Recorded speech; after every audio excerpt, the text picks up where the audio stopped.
বাংলাদেশ জাতীয়তাবাদী দল বিএনপি নির্বাচনী রোডম্যাপের দাবিতে মাঠে নামার সিদ্ধান্ত নিয়েছে। পাশাপাশি বিভিন্ন পর্যায়ের ষড়যন্ত্র প্রতিহত করতে 10 সাংগঠনিক বিভাগে বড় সমাবেশ করারও পরিকল্পনা করছে দলটি। দ্রুত সময়ের মধ্যে বিভাগীয় সাংগঠনিক সম্পাদকদের সঙ্গে আলোচনা করে সমাবেশের দিনক্ষণ চূড়ান্ত হবে। সম্প্রতি দলের স্থায়ী কমিটির বৈঠকে এ বিষয়ে আলোচনা করা হয়েছে।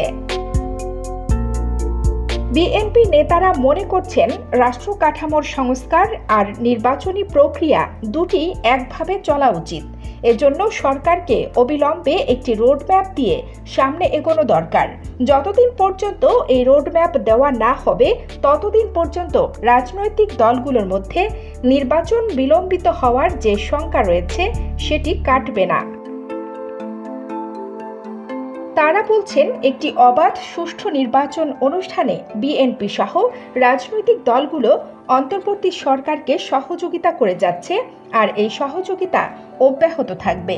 তবে সরকারের সব কার্যক্রমের ফোকাস হওয়া উচিত নির্বাচন।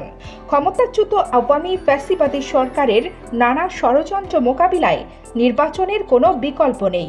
তাই নির্বাচন নিয়ে জনমনে বিভিন্ন সময় যে শঙ্কা তৈরি হচ্ছে, সেটি কাটাতে এই সরকারকে দ্রুত রোডম্যাপ দিয়ে নির্বাচনী প্রক্রিয়ার মধ্যে ঢোকা দরকার।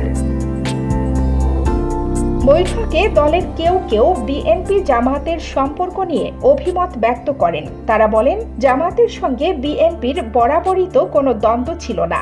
ফ্যাসিবাদী আওয়ামী সরকারের পতনে তারা একই সঙ্গে আন্দোলন করেছে। 2022 সালের 10 ডিসেম্বর ঢাকায় বিএনপির বিভাগীয় গণসমাবেশের আগের দিন এক অনানুষ্ঠানিক সভায় শরিকদের ডেকে তৎকালীন 20 দলীয় জোট ভেঙে দেয় দলটি। জোট ভেঙে দেওয়ার পরও জামাতের সঙ্গে বিএনপির যোগাযোগ ছিল। 10 দফা দাবিতে ওই বছরের 31 ডিসেম্বর থেকে বিএনপির নেতৃত্বে যুগপৎ আন্দোলন শুরু হয়। শুরুতে জামাত দুটি কর্মসূচি যুগপৎভাবে পালন করলেও পরে দলটি নিজস্ব কর্মসূচি নিয়ে আওয়ামী সরকার বিরোধী আন্দোলনে রাজপথে সক্রিয় ছিল। এখন 5 আগস্টের পর পরিবর্তিত পরিস্থিতিতে প্রশাসন ও মাঠ প্রশাসন সহ বিভিন্ন প্রতিষ্ঠানের গুরুত্বপূর্ণ পদগুলোতে পদায়ন নিয়ে বিভিন্ন পর্যায়ে নানা আলোচনা হচ্ছে, যেটাতে দল দুটির মধ্যে এক ধরনের মত দ্বৈততা তৈরি হচ্ছে বলে অনেকে মনে করছেন।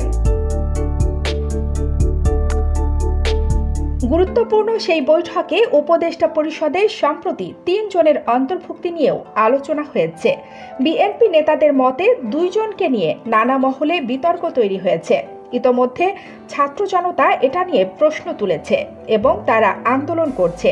এই নিয়োগ নিয়ে তারাও বিস্মিত। যথেষ্ট যাচাই বাছাই ও চিন্তা ভাবনা করে তাদের নিয়োগ দিলে এই বিতর্ক সৃষ্টি হতো না। তাই সরকারের উচিত যথাসম্ভব বিতর্ক এড়িয়ে সামনে অগ্রসর হওয়া। এক্ষেত্রে জামাত বিএনপিকে প্রতিদ্বন্দ্বী ভাবছে কিনা সে প্রশ্নও সামনে আসছে। এমন প্রেক্ষাপটে জামাতের সঙ্গে যাতে কোনো দূরত্ব তৈরি না হয়, সেদিকে খেয়াল রাখা উচিত বলে বৈঠকে অভিমত দেন বিএনপির কয়েকজন নেতা। তারা বলেন, বিশেষ করে নির্বাচন ইস্যু এবং জাতীয় ঐকমত্যের প্রশ্নে যাতে কোনো মনোমালিন্য কিংবা দূরত্ব তৈরি না হয়, সেদিকে আমাদের মনোযোগ দেওয়া দরকার। এজন্য জামাতের সঙ্গে আনুষ্ঠানিক কিংবা অনানুষ্ঠানিক যোগাযোগ অব্যাহত রাখার তাগিদ দেন নেতারা। কানিজ ফাতেমা নিপা, খবর সংযোগ।